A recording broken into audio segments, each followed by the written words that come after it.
Summer I found heaven every summer. When the days stretched long and smelled of cut grass and sunshine, the little girl packed her bags and went to stay with her grandmothers and aunt for vacation Bible school. It was tradition, 3 VBS weeks every summer, at 3 different churches. Each one meant a new adventure. She'd swim until her fingers wrinkled, sit in dark theaters with popcorn in her lap, and wander the aisles of stores where her grandmother always said, "Pick one thing but make it count." But when the evenings came, they all dressed up a little nicer and headed to church. That was the part she loved the most, and the singing, the stories, the way the people smiled when she walked through the door. That summer, she was 7 years old and attending vacation Bible school at Enterprise Baptist Church. The sanctuary felt huge to her, the wooden pews polished smooth, the air humming softly with whispers and the faint smell of old hymnals. On that Thursday night, a preacher stood before the children and began to preach, not softly, not sweetly, but with the fire of heaven and the warning of hell in his voice. His words cut through the laughter of the weak. The room grew still. He spoke of sin and flames, of choices and forever. And something inside that little girl, something small but fierce, stirred awake.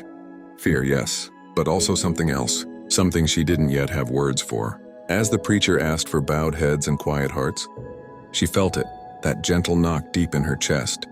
It wasn't a loud sound, but it echoed like thunder in her spirit. "If you feel the Lord calling you," he said, "raise your hand." Her hand shot up like a spark, like it couldn't wait another second. When she opened her eyes, she saw her mama crying, tears streaming down her cheeks as she hurried to her side. The stained glass caught the evening sun, and the light poured through in colors she had never noticed before. Blues, greens, and pinks spilling across the pews. She would never forget that window.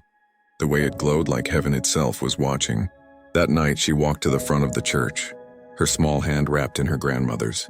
She bowed her head and prayed the sinner's prayer, words trembling but true. And in that moment, at just 7 years old, she believed she had found what she was missing. She was a child of God. Later, she was baptized at her other grandmother's church, the one she attended most often. The water was cool, the preacher's hand firm on her back as he said the words that sealed her faith. The congregation sang softly as she came up dripping and smiling. Reborn, though she didn't fully understand how deep that word really went. It took years, years of growing, falling, learning, for her to realize something bigger than that childhood fear. She wasn't saved just to escape hell. She was saved to walk in love. The same fire that once scared her now burned with purpose. It wasn't about running from darkness anymore. It was about walking toward the light. She no longer trembled at the thought of hell. She found joy in obedience, peace in surrender, and hope in the promise that heaven wasn't just a someday place. It was something she carried inside her. Now when she closes her eyes and prays, she doesn't do it from fear or guilt. She does it with assurance, with belonging. She knows who she is. She knows who she is. And she knows where she's going when her time comes. Heaven isn't just waiting, it's home.